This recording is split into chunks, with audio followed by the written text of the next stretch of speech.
Hola a todos, bienvenidos a un nuevo estudio de conceptos bíblicos con la serie Si es Evangelio, tiene que ser bueno.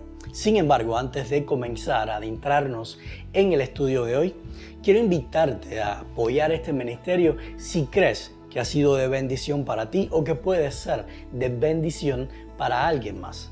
No tienes ningún tipo de obligación para hacerlo, pero si decides apoyarnos, tú serás un canal de bendición para nosotros y para otros al proveernos los recursos que necesitamos para seguir produciendo material y dar a conocer de diversas maneras al Dios maravilloso que nos mostró Jesús. En la descripción de este video, así como en la pantalla, vas a encontrar algunas maneras en las cuales puedes hacernos llegar tu donación. También lo puedes hacer directamente desde nuestro canal de YouTube, comprando un Super Thanks o un Super Gracias. Y finalmente, si quieres apoyar pero no quieres irte con las manos vacías, entonces te invitamos a que entres a nuestra tienda en línea, preparada especialmente para dar algo en retorno por el apoyo que ustedes nos dan incondicionalmente. Ahí puedes adquirir camisetas, bolsas, tazas y más productos que te pueden ser útiles en el diario vivir y con un mensaje especial para compartir con otros. Muchas gracias por el apoyo incondicional que nos dan y por ser parte de la familia de Conceptos Bíblicos. Así que sin más, comencemos.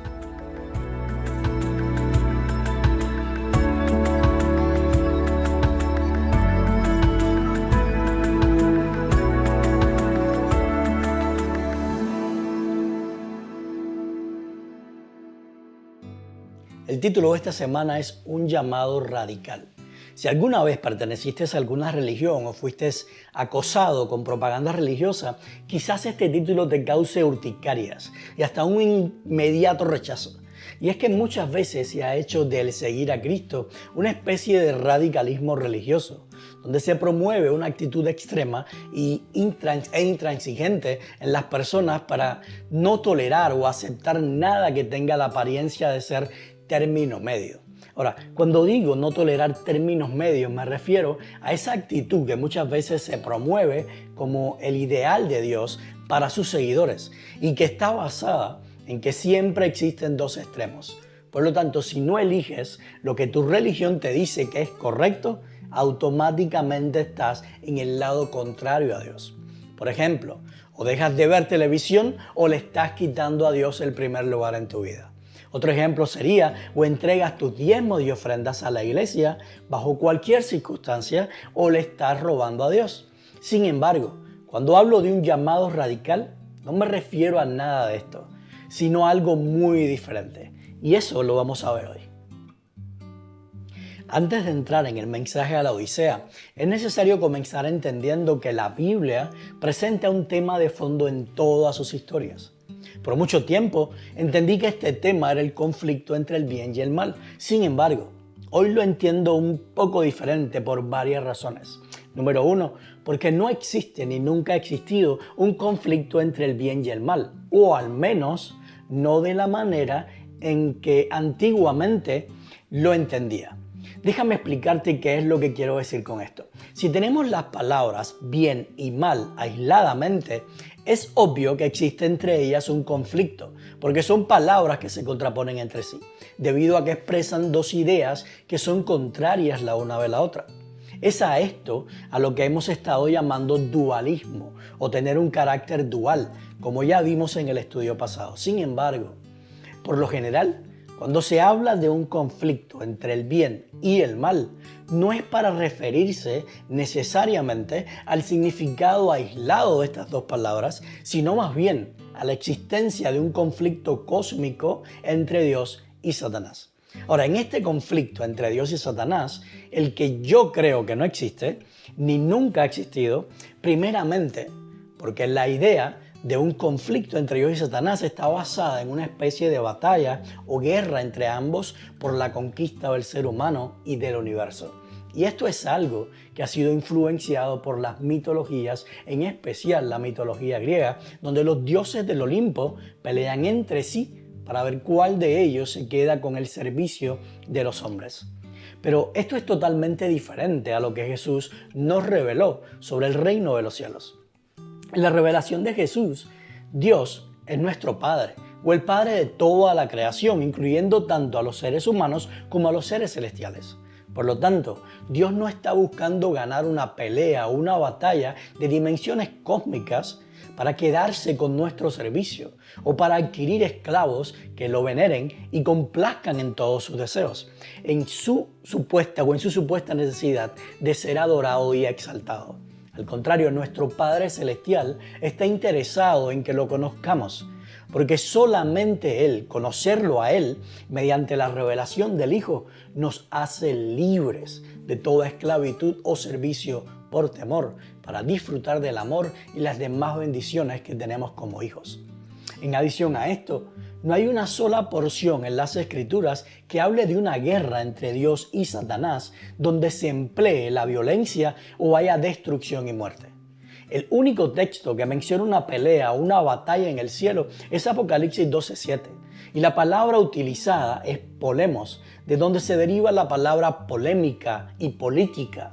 Por lo tanto, no está hablando de una batalla con armas de exterminio, sino de una batalla de ideas que se contraponen o crean una polémica. Por otra parte, la palabra polemos viene del verbo polemisein, que literalmente significa hacer temblar de miedo. Y eso ha sido precisamente el sentimiento que ha causado a lo largo de la historia las polémicas mentiras de Satanás en la familia celestial y también en la humanidad. Y es el contexto de Apocalipsis 12.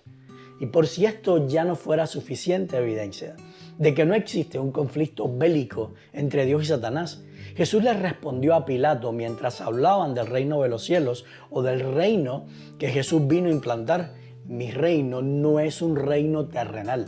Si lo fuera, mis seguidores lucharían para impedir que yo sea entregado a los líderes judíos.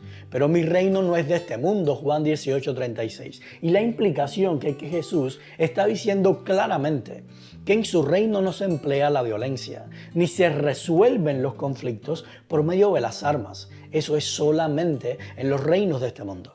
La razón número 2 es porque la existencia de una guerra cósmica entre Dios y Satanás pone a un ser creado en el contexto de un Dios. Y esto es otro de los conceptos que el cristianismo ha tomado prestado de la mitología griega. Estoy seguro que en más de una ocasión muchos de ustedes habrán visto una foto donde se ilustra a Jesús y a Satanás probando fuerzas, y no hay nada más lejos de la realidad que esto. Porque Dios y Satanás no están en el mismo nivel, ni tampoco Dios vence a sus enemigos por medio de la fuerza o la violencia. Es por eso que Jesús tomó tanto empeño en que viéramos y conociéramos a Dios como el Padre nuestro que está en los cielos. Y esto es bien importante, porque no solo está presente la figura de un padre, el cual está supuesto a darlo todo por amor a sus hijos, sino que este Padre no es solo mío, sino nuestro, porque ama y se entrega a todos sus hijos por igual. Así que teniendo esto en mente, yo te pregunto, ¿a qué padre en su sano juicio se le ocurriría entrar en conflicto con su hijo de 6 años? Un hijo nuestro puede entrar en conflicto con nosotros por cualquier circunstancia, pero nosotros, como padres, nunca se nos ocurriría entrar en conflicto con nuestro hijo, y mucho menos si ese hijo no sabe lo que hace. Quizás algunos de ustedes puedan pensar diferente, pero para mí, el padre que entra en conflicto o le hace la guerra a un hijo, por las razones que sea, ese padre ha perdido el sentido común, y por no decir que ha perdido otra cosa. Es más, 2 Samuel 15-19 nos cuenta la historia de David y su hijo Absalón, la cual sucedió en un contexto mucho más bárbaro y cerrado que el nuestro. Sin embargo, nos encontramos que David nunca quiso enfrentarse con su hijo y hasta se hubiera dejado matar por él antes de levantarse en su contra y declararle la guerra a su propio hijo. Y la pregunta entonces es, ¿cómo podemos pensar que David, siendo pecador, tuvo principios mucho más nobles y manifestó un amor de padre mucho más elevado que Dios? Un ser celestial puede ser muchísimo más poderoso que nosotros, los seres humanos, pero si lo comparamos con Dios, siempre será lo mismo que comparar a un niño de 6 años con su papá. Y número 3, porque creo que el cristianismo ha caído en el error de idealizar demasiado a Satanás como el representante del mal, cuando la realidad es que el mal no fue introducido por ningún ser, sino por el pecado. Por otra parte, Satanás no es el nombre de ningún ser celestial que se rebeló contra Dios. De hecho, el término correcto es Satán o Hasatán, que significa el adversario.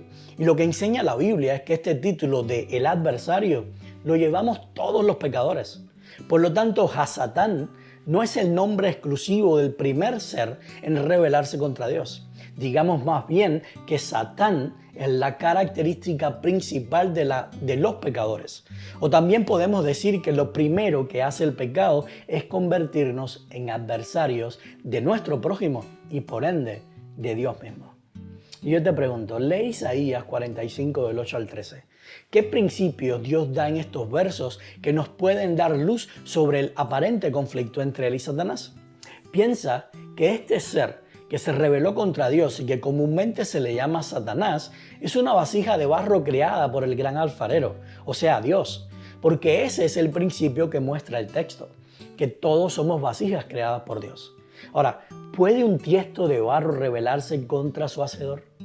¿Dirá el barro al que lo labra, ¿qué haces? ¿Le dirá Dios a su obra, no tienes manos? Piensa en estas preguntas, pero no como generalmente nos enseñaron a verlas, porque siempre las hemos visto desde la perspectiva del terror. O sea, no puedes preguntarle nada a Dios, no puedes reclamarle nada, no puedes, etc. Sin embargo, noten que el verso 10, Isaías lleva estas preguntas del barro hacia el alfarero al contexto de un hijo preguntándole a sus padres. Por lo tanto, no hay nada de temor o autoritarismo en esta ilustración, sino que refleja madurez versus inmadurez. Si tu hijo de 6 años, motivado por un disgusto inmaduro propio de su edad, te pregunta, ¿para qué me engendraste o para qué me diste a luz?, ¿qué le dirías como padre o madre?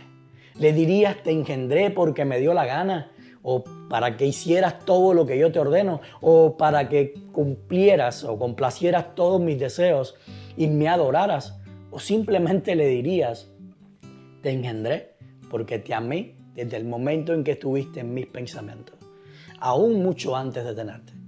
¿Qué alfarero crea vasijas defectuosas o vasijas que tienen el propósito de ser destruidas para siempre? Lee Jeremías 18, del 2 al 4. ¿Dónde se quiebra una vasija de barro hecha por el alfarero? ¿En sus manos o fuera de ellas? ¿Qué hace el alfarero con la vasija que se deshace en sus manos? ¿La tira fuera? ¿La destruye para siempre? ¿O le vuelve a dar forma? Como dije anteriormente, la Biblia presenta un tema de fondo en todas sus historias. Sin embargo, la pregunta que todavía queda por responderse es, ¿cuál es ese tema de fondo?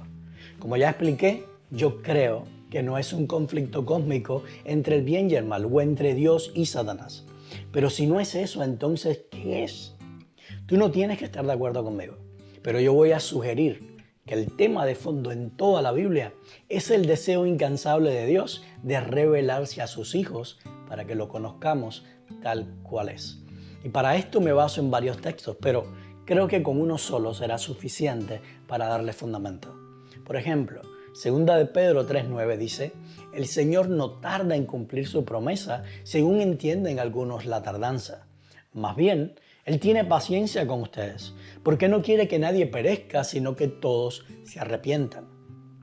Yo entiendo que el deseo de Dios, o aquello que Dios más quiere, tiene que ser, por lógica, el tema de fondo en todas las historias de la Biblia, o el hilo conductor de toda la inspiración profética.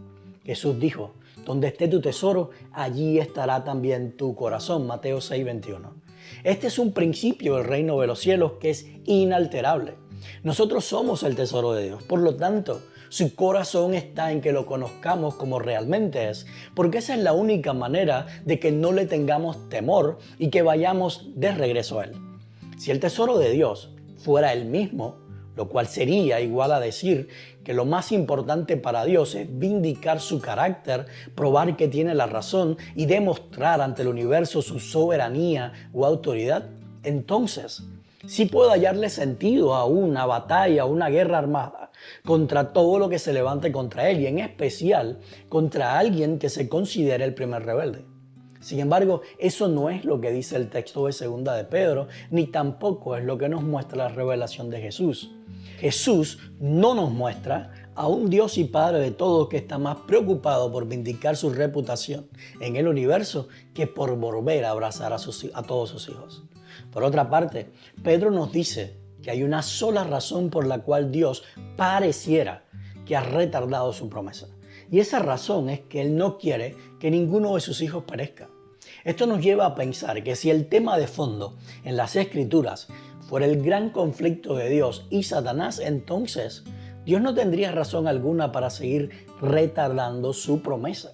Porque tanto Jesús como los escritores del Nuevo Testamento nos dicen innumerables veces que Dios ya venció al príncipe de este mundo, desde la venida de Jesús. Déjame abrir un pequeño paréntesis aclaratorio con respecto a esto de la victoria de Dios.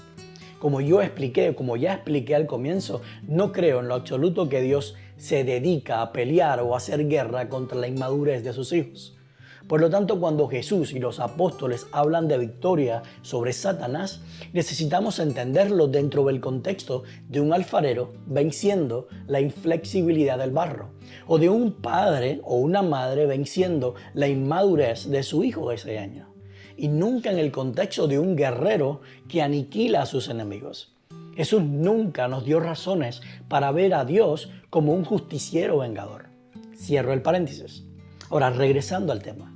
Si el corazón de Dios está puesto en nosotros, porque lo que más Él quiere es que seamos movidos a verlo como el Padre de amor que realmente es, y no como el juez severo e implacable que el pecado y la religión nos han hecho creer, entonces todos sus esfuerzos van a estar centrados en provocar o crear las condiciones necesarias que nos permitan verlo claramente. Ahora, si has estado desde el comienzo de esta serie estudiando conmigo el mensaje a la Odisea, entonces ya sabes muy bien que la única condición en la que podemos ver claramente la revelación de Jesús sobre el carácter de Dios es siendo fríos. Porque caliente significa vivir y compartir el calor de su amor incondicional. Y tibio es donde Dios no puede revelarse a nosotros porque hemos decidido voluntariamente cerrar nuestros ojos y tapar nuestros oídos para no ver ni oír. Sin embargo, quizás muchos de ustedes me puedan decir que eso de frío, tibio y caliente es una ilustración que solo aparece en Apocalipsis, y especialmente para la iglesia de la Odisea. Pero no es algo que encontramos en toda la Biblia. ¿Y sabes qué? Si lo pensaste, esa es muy buena observación. Y no te voy a mentir, esa misma observación me hizo pensar muchísimo hasta que logré entender cuál es el llamado de Jesús a la Odisea. Porque una vez que entendemos el llamado que Jesús le hizo a la Odisea, entonces se nos hace mucho más evidente las maneras en que Dios fue haciendo el mismo llamado a través de toda la Biblia. Y yo te pregunto, ¿sabes cuál es el llamado de Dios a la Odisea? Ahora, yo quiero pedirte el favor de parar por un momento y analizar bien esta pregunta, porque yo estoy seguro que la gran mayoría de ustedes sabe muy bien cuál es el llamado que siempre se les dijo que Jesús le hizo a la Odisea. Pero, ¿lo has buscado y analizado por ti mismo? Por ejemplo, ¿cuántos de ustedes al preguntarles por el llamado de Jesús a la Odisea inmediatamente pensaron en Apocalipsis 3:20? Estoy casi seguro que si todos estuviéramos juntos, podríamos ver que más del 80% de ustedes levantó su mano. Y si no levantaste tu mano con Apocalipsis 3:20, entonces lo más probable es que pensaste en el verso 18, ¿o no? Y si yo les pregunto, ¿cómo llegaron a esta conclusión? ¿Qué crees que respondería la mayoría de ustedes? ¿Acaso no responderían que eso fue lo que les enseñaron? Cuando vamos a pasar de eso fue lo que me enseñaron, a esto es lo que yo encontré. Definitivamente Apocalipsis 3, 18 y 20 son parte del llamado a la Odisea. Y yo diría más bien que son otras maneras de hacer el mismo llamado inicial. Por ejemplo, Jesús, después de presentarse a la Odisea, inmediatamente lo primero que le dice es: conozco tus obras, sé que no eres ni frío ni caliente. Ojalá fuera frío o caliente, pero porque eres tibio y no frío ni caliente, estoy por vomitarte de mi boca. Apocalipsis 3, del 15 al 16. Y yo te pregunto una vez más, ¿cuál fue el llamado de Dios a la Odisea? Yo no sé si estarás de acuerdo conmigo o no, pero para mí es bien evidente que el llamado de Jesús a la Odisea es el de salir de la tibieza. No importa si sales para el lado del fuego o para el lado del frío, pero donde sí no puedes quedarte o permanecer es en la tibieza. Ahora, una vez que tenemos el llamado claro en nuestras mentes, nos damos cuenta que en el verso 18 Jesús está afirmando el llamado de salir de la tibieza, pero dándole a la Odisea la manera de cómo hacerlo o de cómo salir. El verso 18 dice: por eso te aconsejo que de mí compres oro refinado por el fuego, para que te hagas rico, ropas blancas para que te vistas y cubras tu vergonzosa desnudez, y colirio para que te lo pongas en los ojos y recobres la vista. Ahora, quiero que notes algo bien importante, porque muchos de nosotros que hemos pasado por la religión tenemos la tendencia inmediata de centrarnos en las obras. Y no es ahí donde está la solución. No se trata de comprar oro, sino de ir al vendedor correcto. No se trata de vestirse de blanco, sino de ir al único que nos puede vestir. Y finalmente no se trata de ver, sino que es por medio de quien vemos todas las cosas. En otras palabras, solamente Jesús es el camino para tener el oro refinado en el fuego, o el Espíritu del Padre. Solamente Jesús es la vida que nos cubre para no seguir desnudo y en vergüenza, o viviendo con un cuerpo de muerte. Y solamente Jesús es la verdad que nos permite ver a Dios como realmente es. Un Padre que nos regala la vida y nos sana solamente por amor, y no un juez severo e implacable que nos condena y destruye por rencor. Lo mismo sucede cuando analizamos Apocalipsis 3:20. Sabiendo que el llamado de Jesús es que salgamos de la tibieza, lo que nos saca de la tibieza no es la acción de abrir la puerta, sino la insistencia o la constancia de Jesús al no dejar de tocar en la puerta. Ahora vamos a comenzar a unir un poco los cabos sueltos para darle forma a toda esta idea y ver la imagen completa. Primeramente, ya vimos que toda la Biblia tiene un tema de fondo, un hilo conductor que es constante en todas sus historias, y eso es el deseo incansable de Dios de revelarse a sus hijos para que lo conozcamos tal cual es. Sin embargo, hay una condición que no nos permite ver a Dios como realmente es, y esa condición es la tibieza.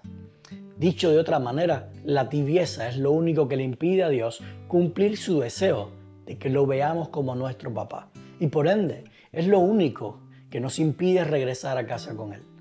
Es por esa razón que Dios constantemente hace el mismo llamado en todas las Escrituras, y ese llamado es: sal de ella, pueblo mío. Ahora, lo más probable es que esta expresión haga sonar algunas alarmas en tu mente, porque estoy seguro que muchos de ustedes la han escuchado antes, solo que en un contexto diferente. Ese contexto es Babilonia. El concepto de Babilonia aparece desde los inicios de la Biblia y se extiende hasta el Apocalipsis. El concepto de Babilonia aparece por primera vez en forma explícita en la historia de la Torre de Babel, en Génesis 11. Y aclaro que es de forma explícita porque realmente este concepto aparece desde la creación. Por ejemplo, la creación comienza con una humanidad creada en el fuego o en el calor de su amor. En otras palabras, el hombre fue creado para vivir bajo los principios de una sola ley, la ley del renunciamiento por amor. Es el amor que no busca satisfacerse a sí mismo, es el renunciar a nuestros derechos por amor, o el renunciar a defendernos a nosotros mismos a expensas de hacerle daño a otro, lo único que nos mantiene en el calor del fuego de Dios. Por lo tanto, el primer llamado de Dios fue a salir de la presencia de un árbol que nos quitaría ese calor, el árbol del conocimiento del bien y del mal. Ahora, como ya hemos visto en estudios anteriores, este árbol es un símbolo de la tibieza porque presenta un carácter dual, que son dos poderes que se contraponen entre sí, el bien y el mal. De la misma manera en que la tibieza es un estado que se caracteriza por dos estados que se contraponen entre sí, el frío y el calor. Por lo tanto, desde el primer momento de la creación de la humanidad, nuestro único enemigo fue el entrar por nosotros mismos en un estado de tibieza. Génesis 11 comienza dándonos la pista de que la Torre de Babel fue construida en la tierra de Sinar, que significa país de dos ríos, porque literalmente esta tierra estaba entre dos ríos. Y es esta misma tierra de Sinar la que luego toma el nombre de Babilonia. La palabra Babel o Babilonia significa confusión. Y la implicación es la de una confusión que se deriva de una mezcla, como en el caso del bien y el mal, o el frío y lo caliente. Y es precisamente de este momento en adelante que Dios siempre le pide a su pueblo que salga de Babilonia, o de esa mezcla o dualismo que solo trae confusión sobre el carácter de Dios y de cómo percibimos a nuestro prójimo. Y por ende, de cómo nos relacionamos con ambos, con Dios y con nuestro prójimo. Ahora, yo creo que la Biblia presenta innumerables veces a Babilonia como símbolo de muchas cosas, ya sea un reino, un sistema político religioso, un espíritu antagonista o simplemente ideas que son contrarias y adversas al reino de los cielos. Muchas denominaciones protestantes han tomado la posición de acusar al catolicismo de ser Babilonia, algo que en mi opinión es bien conveniente para ellos o para aquellos que la señalan porque están asumiendo que su religión o creencia es la correcta, verdadera o elegida por Dios, y generalmente a la que todo el mundo necesita pertenecer para su salvación. Sin embargo, no se dan cuenta que desde el mismo momento en que deciden apuntar sus dedos a la dirección de otra denominación o grupo religioso, están tomando una postura acusadora y de persecución, la cual es totalmente contraria y antagónica a los principios del reino de los cielos que enseñó Jesús, pero que paradójicamente encaja perfectamente en todo lo que Babilonia es y representa. Y yo te pregunto, independientemente del carácter dual de ambas, ¿crees que existe alguna relación entre lo que la Odisea representa y lo que Babilonia representa? ¿Por qué crees que sí o por qué crees que no? Compara Apocalipsis 3 del 14 al 22 con Apocalipsis 17 al 18. ¿Crees que ambas tienen características en común? Si tu respuesta es sí, entonces, ¿cuáles son esas características? ¿Y qué crees que es eso que puede significar en tu contexto religioso? Para el bonus de esta semana vamos a seguir hablando del llamado radical que Dios nos hace. Ahora, como dije en la introducción del estudio, la palabra radical ha tomado connotaciones bien tóxicas hoy en día y muchísimas personas han sido afectadas debido al radicalismo religioso. Sin embargo, cuando decido ponerle como título a este estudio un llamado radical, es precisamente porque radical es todo lo contrario a tibieza o quedarse entre dos aguas. De hecho, el llamado de Jesús es precisamente a salir de entre las dos aguas para ir, ya sea hacia la fría o hacia la caliente, pero definitivamente no permanecer en medio de ambas. Ahora, yo creo que a lo largo de toda esta serie hemos ido presentando suficientes evidencias como para darnos cuenta de que lo que más nos impide conocer a Dios como realmente es, o como Jesús lo reveló, es precisamente la religión y o la religiosidad. Si analizamos los evangelios, nos damos cuenta que todos los mensajes de Jesús estaban destinados a llamar a los religiosos de su tiempo a salir de su religiosidad. Es más, esa es la razón por la cual Jesús no fue a los gentiles, sino que siempre dijo que había sido enviado a las ovejas perdidas de la casa de Israel, según dice Mateo 15:24. Ahora, para los religiosos, las ovejas perdidas eran las prostitutas, los cobradores de impuestos o todos los que ellos veían como pecadores. Sin embargo, Jesús dejó bien claro con la parábola de la oveja perdida en Lucas 15, del 3 al 7, que las ovejas perdidas no son los pecadores, sino los que se creen justos y no tienen necesidad de arrepentimiento, o lo que es lo mismo, los religiosos. Jesús no vino a fundar una religión verdadera. Él vino a ponerle fin a la religión, porque la religión se basa en lo que el hombre puede y debe hacer para Dios y el prójimo. en vez de basarse en el descanso que Dios nos da por medio de la seguridad de su amor o la gracia. Tú no tienes que estar de acuerdo conmigo. Es más, yo sé que varios de ustedes estarán pensando ahora en Santiago 1:27. La religión pura y verdadera a los ojos de Dios Padre consiste en atender a los huérfanos y a las viudas en sus aflicciones y conservarse limpio de la corrupción del mundo. Y me van a decir, ya ves, si hay religión verdadera, ¿cómo vas a decir que Jesús vino a ponerle fin a la religión? Mira, si quieres o prefieres verlo así, yo no tengo ningún problema. Pero utilizar a Santiago 1:27 para probar que Jesús vino a mostrarnos la verdadera religión se llama texto prueba, que no es otra cosa que sacar un texto del contexto en el que fue dicho para probar una idea privada. Santiago le escribe a religiosos. ¿O por qué crees que en el verso anterior dice, si alguno de ustedes cree ser religioso, pero no frena su lengua, se engaña a sí mismo y su religión no vale nada? Verso 26. En otras palabras, Santiago no estaba probando la existencia o la creación divina de una religión verdadera, sino que estaba contextualizando sus palabras según la cosmovisión de sus lectores. Es como el principio que Pablo utilizó siempre. Entre los judíos me comporto como judío para ganar a los judíos. Entre los que están sujetos a la ley, me comporto como si estuviera sujeto a la ley para ganar a los que están sujetos a la ley. Entre los que no tienen ley, me comporto como si no tuviera ley, para ganar a los que no tienen ley. Entre los débiles me comporto como débiles para ganar a los débiles. En fin, me comporto como todos ante todos, para que de todos pueda yo salvar a algunos. 1 Corintios 9, del 20 al 22.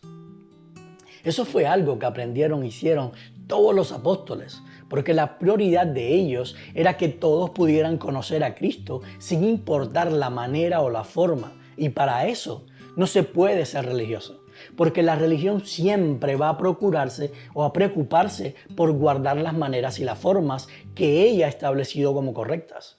Por otra parte, todas las parábolas de Jesús terminan con los religiosos quedándose fuera de la fiesta, quedándose en la oscuridad chirriando los dientes o siendo echados en el fuego, castigo eterno preparado para el diablo y sus ángeles. Estas cosas nunca son para los cobradores de impuestos o para las prostitutas. En fin, el llamado de salir es para ti que vives en la religión y te desarrollas en ella. Ahora, yo no te estoy diciendo que te vayas o salgas de una comunidad de fe, o a no ser que sea una comunidad de creyentes bien tóxica y estén atentando contra tu salud emocional, física y espiritual. Si ese es el caso, por favor no lo pienses más y sal inmediatamente de ahí antes de que los daños sean mucho mayores y más difíciles de sanar. Sin embargo, el llamado radical de Jesús es a salir de vivir en la religión y o la religiosidad para vivir en Cristo y entrar en su reposo. Ese es el llamado de Dios a la Odisea. Ojalá fuera frío o caliente. Recuerda que al salir no depende de ti abriendo la puerta, sino de la constancia de Jesús al no parar de tocar la puerta. Es su amor incondicional manifestado en su constante bondad, gracia y misericordia lo que hace que cambies tu mente y abras la puerta. Hemos llegado al final del estudio de hoy y quiero terminar con una frase del escritor humanista y economista español José Luis San Pedro que dice: en la religión primero se cree y luego se razona. Esto es al revés de lo que hace el hombre libre.